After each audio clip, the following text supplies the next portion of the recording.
So hi. Hi. Hold on. Oops, I'm ready. No flaws, no anything. So hey Nate, how are you? So I'm here quickly.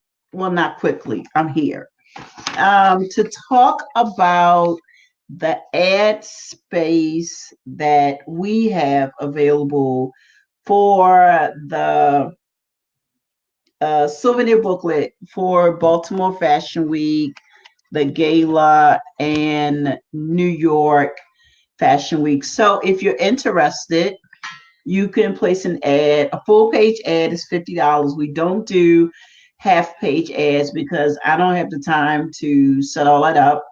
So just do a full page ad for 50. If you want to do inside, front, back, or inside, front, inside, back, or back cover, I believe it's either $75 or 100. The front cover is not available because that's all me. That's all my space. Yeah. And so that's all me. So this came about. So if you no, so let me do a screen share. Hold on. I got it already. Let me see. Screen share, and I do this, and then I pick this. So this is our very first booklet. It did not go to print. It was only online, and we had the honor of having. I think this is 2008. Yes, this is 2008. Our the very first booklet for the very first Baltimore Fashion Week.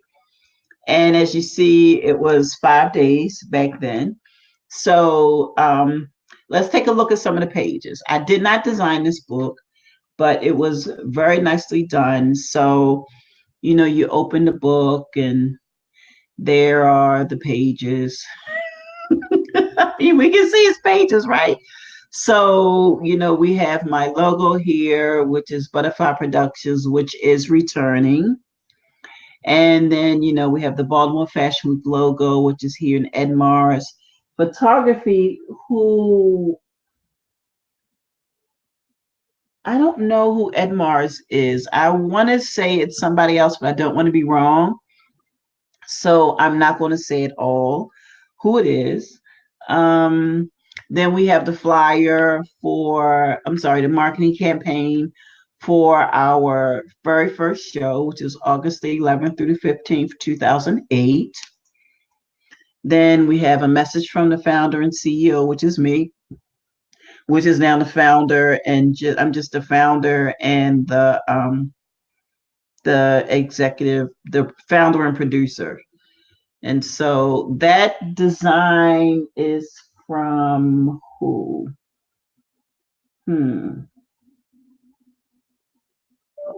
I think AW Creative Group, which is Michael Aaron, aka Mike Williams. I think this is all his work. These are all his images and his photo. He shot this picture. Isn't it gorgeous? So that's the picture we use for Message from the Editor. And then Roy Cox was one of our creative sponsors for that year. So he provided us with a lot of images for this magazine, which I so dearly love him for. And Paulette Wilson was the person who actually wrote these articles in this magazine. And so, as I remember, as I said, this was just online. It wasn't printed, but I wish it was printed because it's really beautiful. So Paulette wrote all the articles, and AW Creative Group or Michael Aaron, I'm sorry, Aaron Michael, him and his team designed the pages. So, these are pictures that Roy Cox shot, which are really beautiful.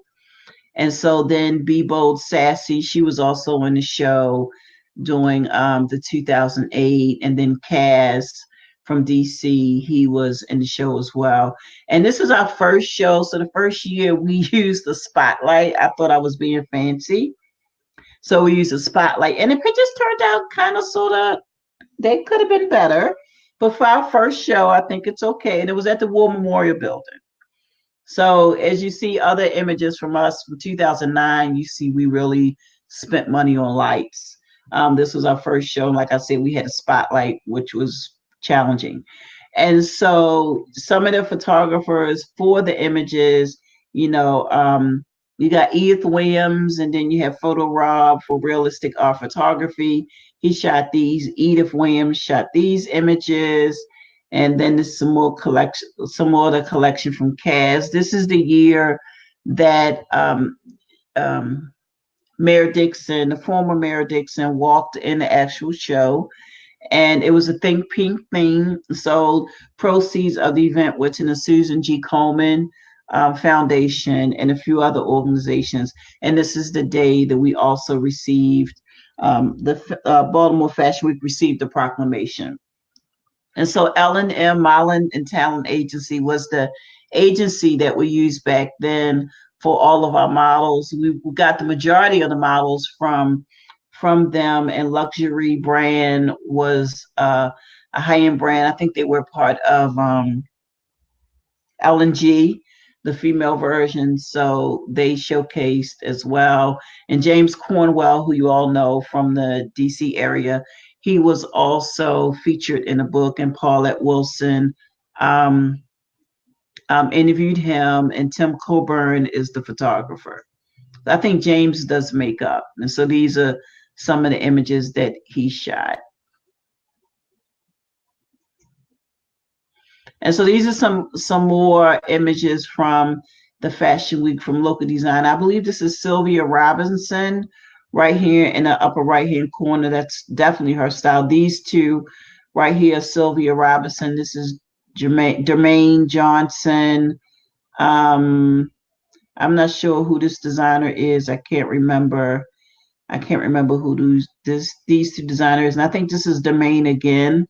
Right here, the white suit with the yellow ribbon. Then Paulette wrote another one about Baltimore, charm city defined by style. And so you got your Preakness wear and your Metro go-getter style. And then she also talks about the Beehive Screamer, the Club Music Hopper, Neighborhood Stepper. I love those sneakers. They're really cute. And the Seaporter Inner Harbor Central. She really did although she's not here anymore, she wrote some really nice pieces. Like her words were flowing. And so this is the Soulful Striker. And then L.T. Dickens was in the book, and the team is there. And this is one of my favorite pages. These are all the designers that showcased in 2008. And so Miyoko A, she came from Japan, which was awesome. She did a Japanese wedding collection, which was beautiful. And then that's the end of the book. And so I'm not going to keep going because they're on our Baltimore Fashion Week site. You can go in and look at them.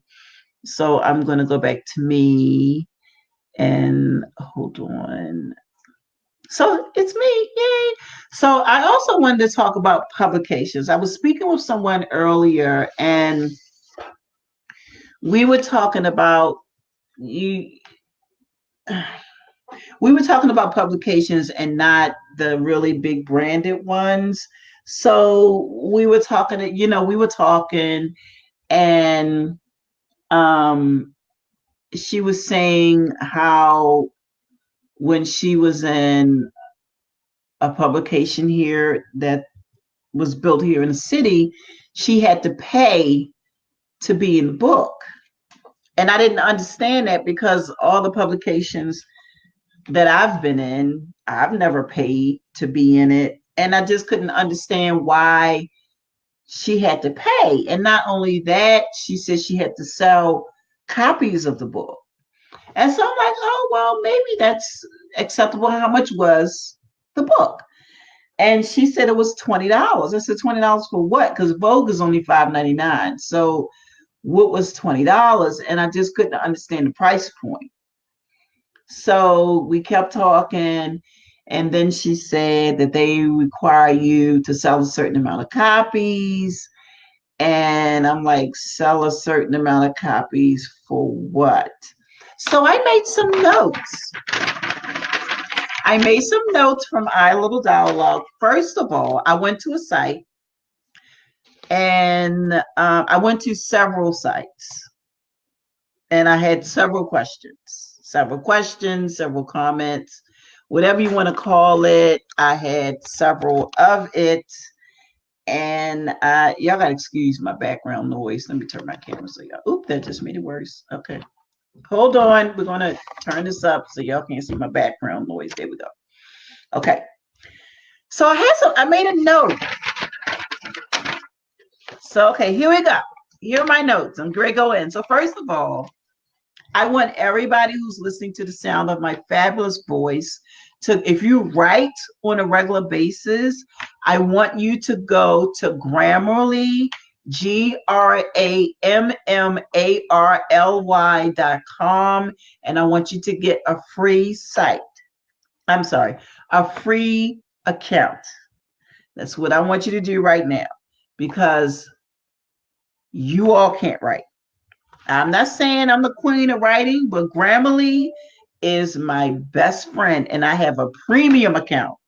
So I pay for the annual version to make sure that when I'm writing, it makes sense. It even corrects my language on Facebook. Now, before y'all say, oh my God, you posted something the other day and you had a mistake, that's probably because I did it from my phone. But Grammarly does not work on my phone. It only works on your PC or your Mac. Okay? Okay. So I had questions. If you're hold on.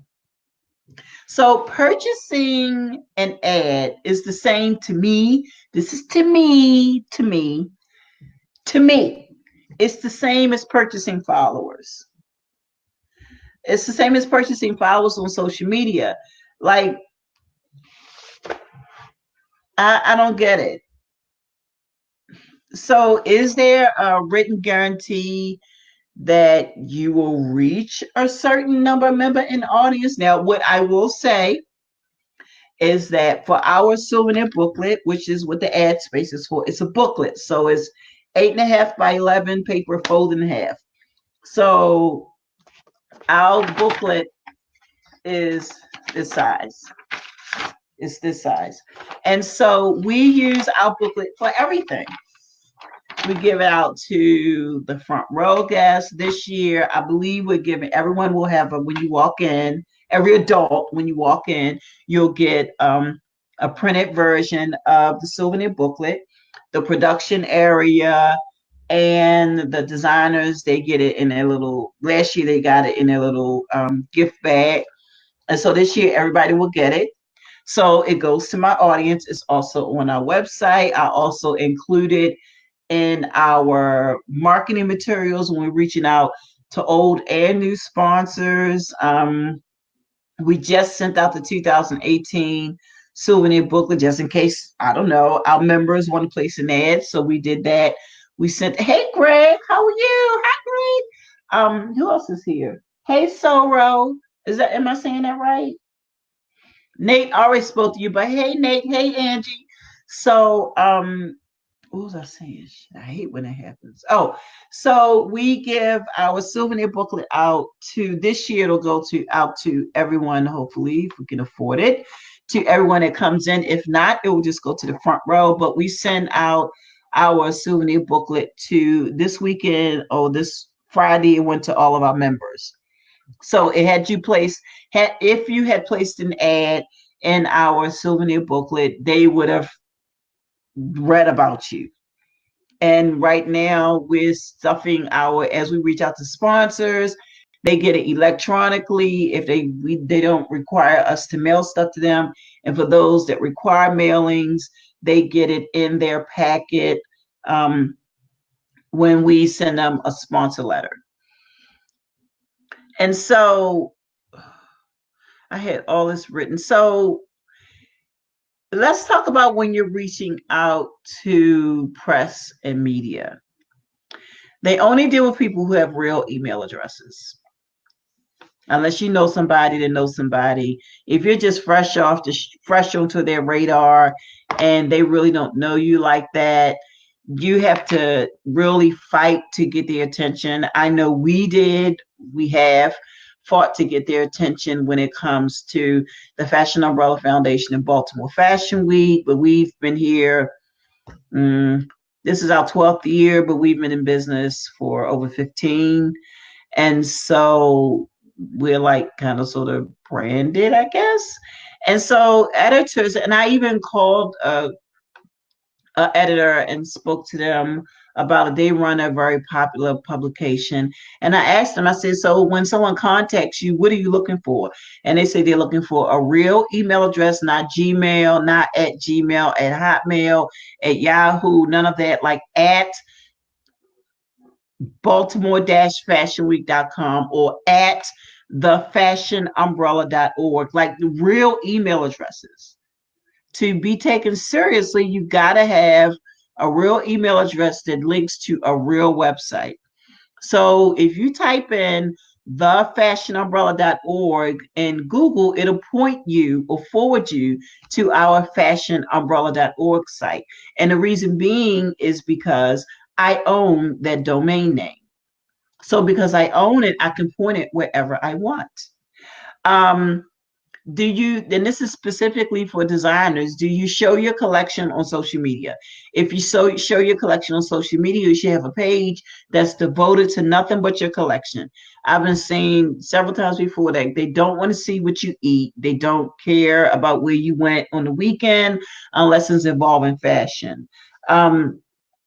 Contacting the press to introduce your latest pieces, like the latest pieces from your collection. If you sew on a regular basis, you should be reaching out to them to get that type of feel or involvement. And one thing they said to me that made a lot of sense is that you can bring the horse to the water, but you can't make the horse drink. And that's true. You know, they have to drink when they're ready. Like you can write an editor all day and all night long, but it could be that 13th letter that will get you an article or an interview in a publication. Perfect example, in 2011, we were in Southern Living magazine. I don't think they're in print anymore, but if you go to Southern Living magazine and type in Fashion Weeks, we still come up. I didn't even know we were in it when I got the call that we were featured in the magazine. I thought it was a make-believe story.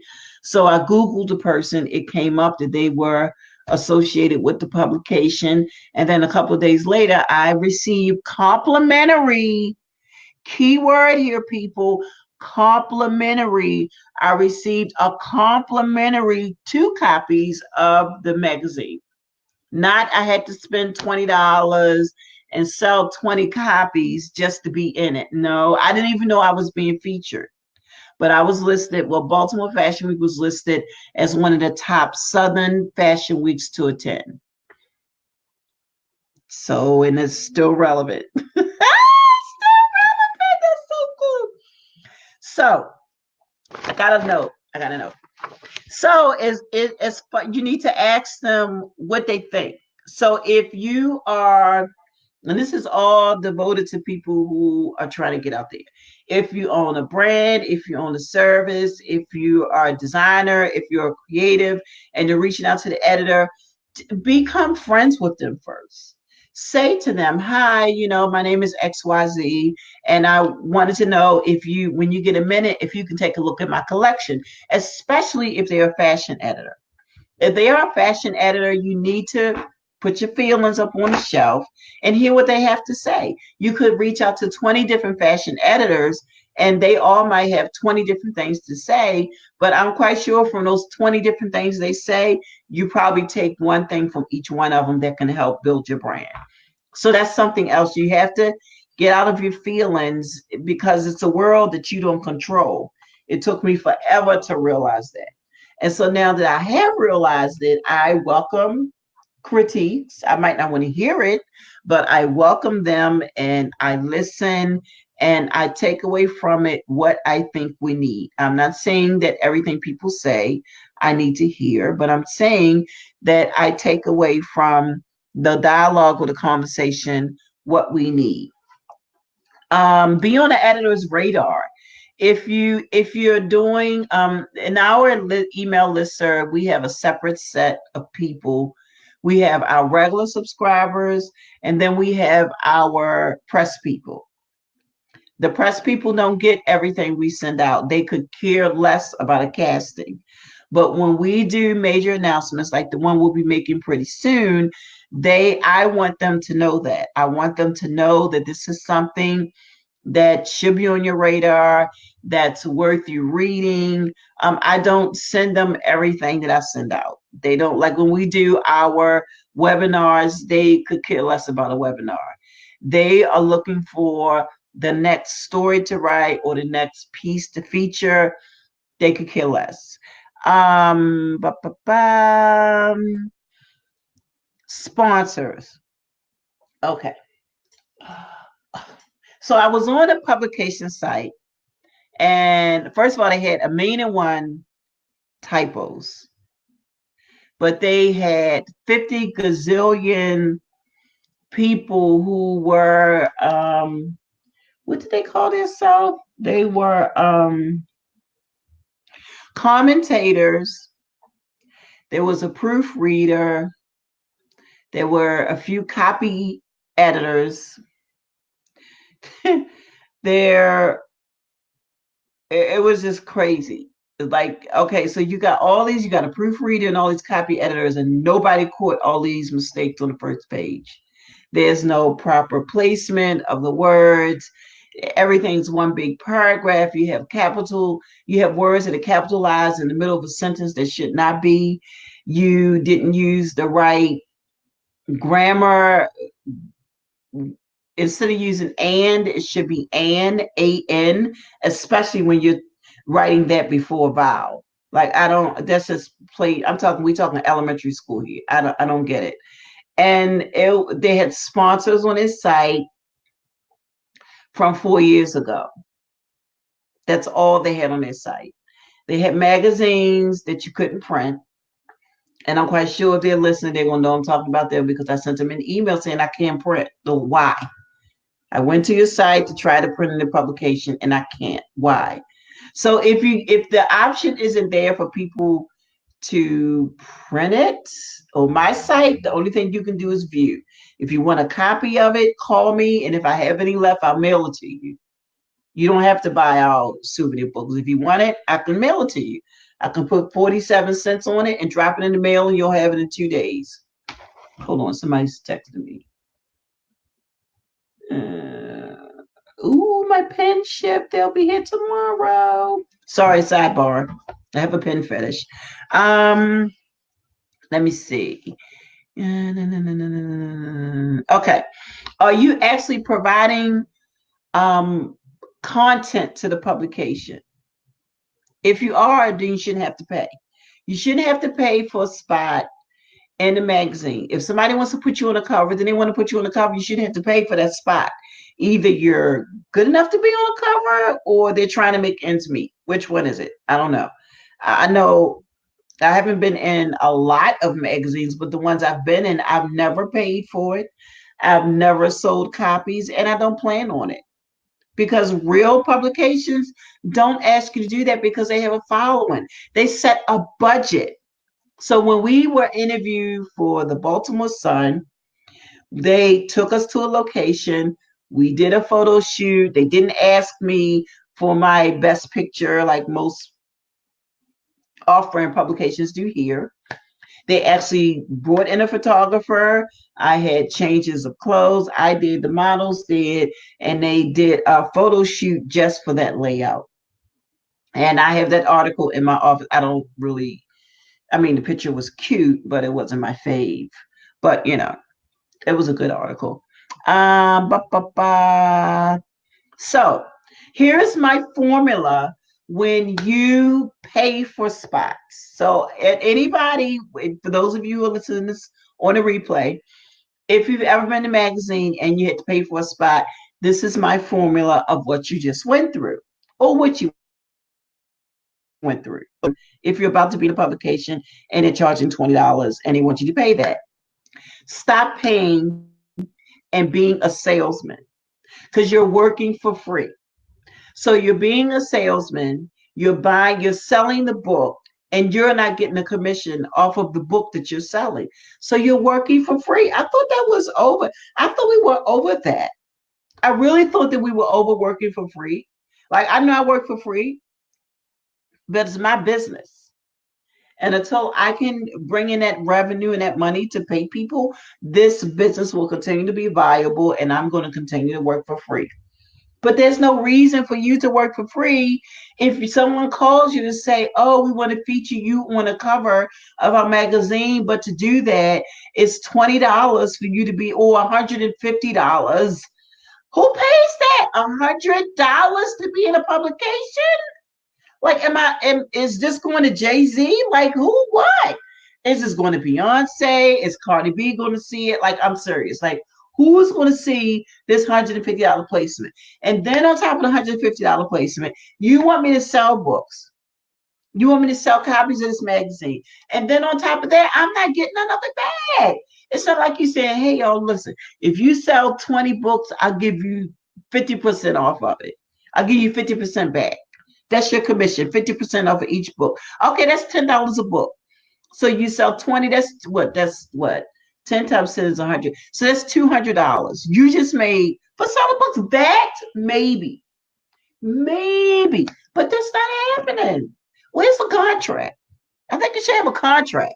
If they want you to sell, you should have a contract. If you're okay, which you shouldn't be, but if you're okay with selling publications and you not getting a return back on all of your hard work by constantly sharing it, promoting it, and begging your friends to buy a copy, I don't know. Because if you look at our publication from last year, I think we had, hold on, let me check real quick. How many ads did we have? Oh shit, hold on. I'm missing. Oh, was it the year before? Okay, so this year we didn't have any. The 2018 one, we didn't have any provided ads. Like, all those I created. And so as I'm going to work on the one for the gala, if you want to place an ad, it's $50. And we send you, I don't know, 2-3 copies. I don't know. But we send you copies of the souvenir booklet with your name in it. You can put it on your coffee table. I don't know. But I'm not going to ask you to buy an ad and then try to promote it and push. What? People, stop. When I tell you, I get calls from people asking me what is going on down here in Baltimore. Like, what are you I'm so embarrassed. I love y'all, but y'all gotta stop. You gotta stop. I'm serious. Seriously. All jokes aside, I'm going to facilitate with someone else being the facilitator. We're going to provide the platform and someone's going to come in and they're going to do a class on publications. And we have been talking about this for over a year. For over a year, we have been talking about this class. It's that, and then we're going to talk about algorithms. And I don't know. I'm really nervous to have this publication class. And it's not even the class. We're just going to send out a Zoom thing and y'all can learn some stuff because it's crazy. It's crazy. Why are you selling a book for $20? Vogue is $5.99 off the newsstand. I can go in Barnes and Nobles and buy a Vogue catalog, a Vogue magazine for $5.99 with I just looked at the one, it's in there on my dining room table, where on page 66, it shows everybody that's involved in Vogue. Y'all can't even get it right on the website.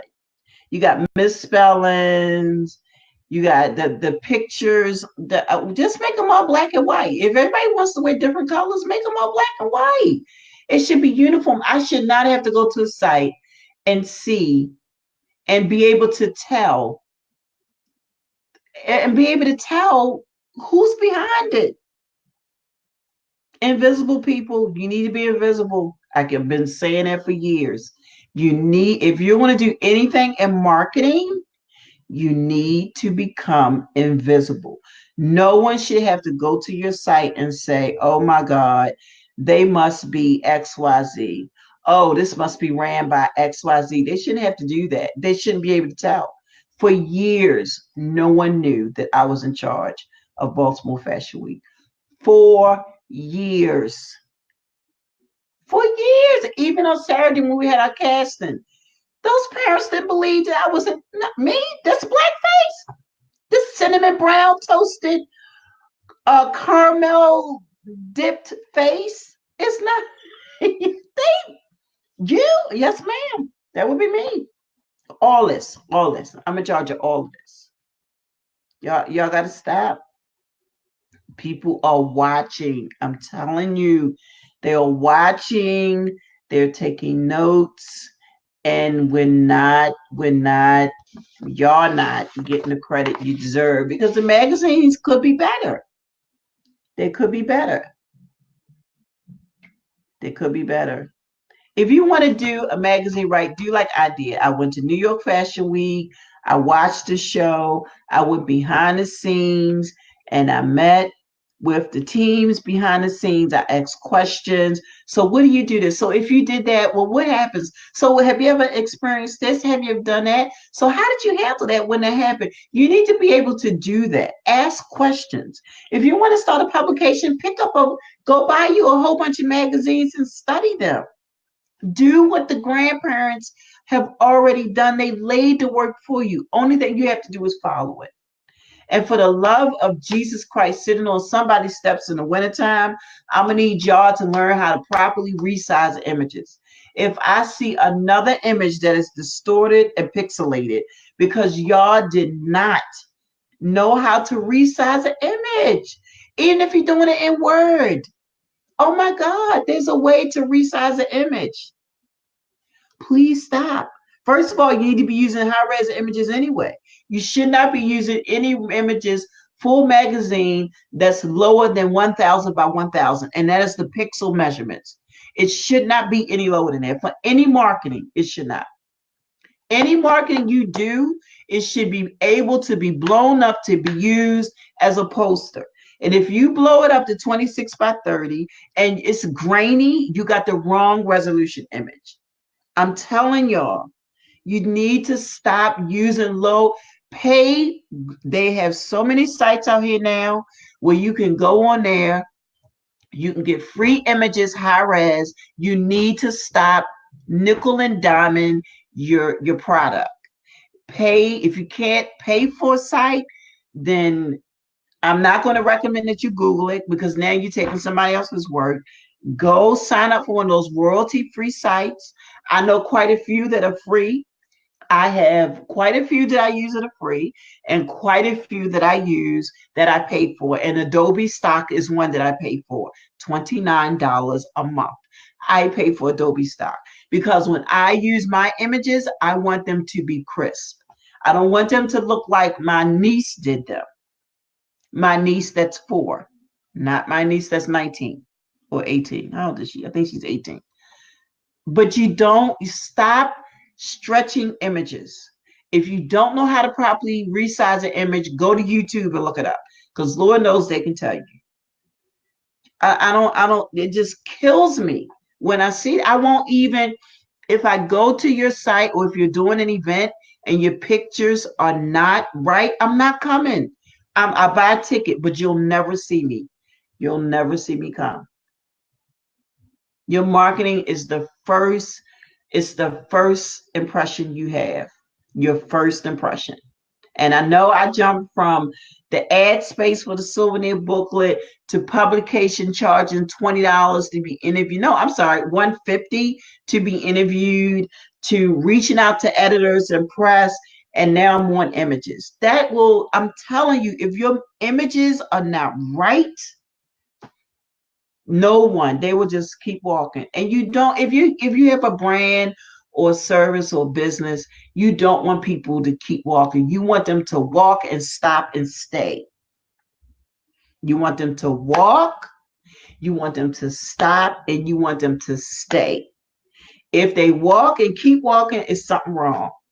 I spend so much time on my marketing, which is why the marketing for Baltimore Fashion Week just came out 2 weeks ago, because I could not find the right image. I searched, I emailed people. Do you mind if I use this image? Do you mind? Who is the person that took this image? I need their email address so I can contact them to see if we can use for Baltimore Fashion Week. When it took too long getting back to me, I jumped into my little feeds where I get my high-res images from, and I found one. Just that simple. Royalty free, which means I don't even have to give credit if I don't want to. And I usually don't, because I don't want to. But please, please, please stop using low-res images. My God. And if you use the kind off of Google, give the people the credit. You can't use their images without their credit. And nowadays, they don't even want you to use it and give them credit. It's best that you find out where they are, email them, and ask if they mind. You can't just go around taking people's work and not ask it. For anything that we use, Lord, that's why it takes me so long. I email the person to find out if the image belongs to them. If they say no, can you give me the information of the person of who this image belongs to, so I can get permission to use it. If they take too long, I'm going to my stock of royalty free sites and paid sites to find what I'm looking for, which is why it took me almost 2 months to find the images I was looking for, the right images I was looking for the gala. They had to be right. You should see the images. Oh, baby, they are so hot. So hot. I looked through 8 different sites to find these images. That's why I'm up. I don't sleep. Sleep for what? I can sleep when I'm dead, because I got stuff to do. Ow. Oh, I am losing weight. That's my neck. So that's all I wanted to say. I'm going to go because I got model stuff to do. And I know you all won't listen. She thinks she's all that. I'm just trying to help. I don't think I'm all that. I'm just tired of people calling me and emailing me and screenshotting me and inboxing me on Messenger. Did you see this? What? And it's just irritating. Step your game up. If you want to do a publication, do the grandfathers. They already laid, the grandmothers and the grandfathers. They laid the work for you. If you don't have the money to buy the book, then go to Barnes and Nobles and sit there all day long. Everybody has a smartphone. Sit there all day long and look at the pictures. And just look at the pictures. Use your smartphone to take pictures of the pages if you can't afford it. And just take notes. Uh-oh, why am I blurry? Oh my God, that made my eyes hurt. And just take notes. I don't know what just happened. Hold on, I want to see something. And just take notes. Take pictures and make your notes when you go home. But stop stretching images. I'm going to start calling y'all all. I'm going to start in, but can you please not stretch that image, please? Thank you. That's what I'm sending your inbox. There's so many programs out here you can use. So many programs. Case in point. So I'm in our fashion umbrella. Excuse me. Our fashion umbrella logo. I went to go get it to have it printed on a towel. The printer sent it back to me and said, we can't use this image because your lines aren't straight. So the gentleman who made the logo I don't know. He's in his own world, I guess. I don't know. I had to pay another graphic designer $45 just to straighten the lines so I can print them. because when you send your artwork over to have it printed by a professional printer, especially if you're doing any type of garment, the lines have got to be crisp. And I blew it up to 300%, and I can see where the lines were not straight. It looked, they were blurry. Like, where did you get this from? Where did you take this image from? So I sent it to my graphic designer and he fixed it. And now we're fabulous again. So if you need help with marketing or your images, sign up for my class on May 2nd and we'll talk about it. But I'm not giving you any free information. I am doing a resume class this Thursday at 7 o'clock. So for those of you who are in need of a job or searching for a job and want to revamp or up your resume, you should tune in. It's only going to be an hour. I'm going to record it tonight. So you all can, I'm going to let it play. And then at the end, I'm going to come on and I'm going to answer any questions you may have. It'll have images in it, screenshots. It's going to be very interactive. Well, not really interactive because y'all got to sit there and listen. But it's going to be nice and you're going to like it. So I started already and I will finish it probably by tomorrow. And that's all I have. So thank you for joining in. I'm Sharon and I'm leaving. Bye.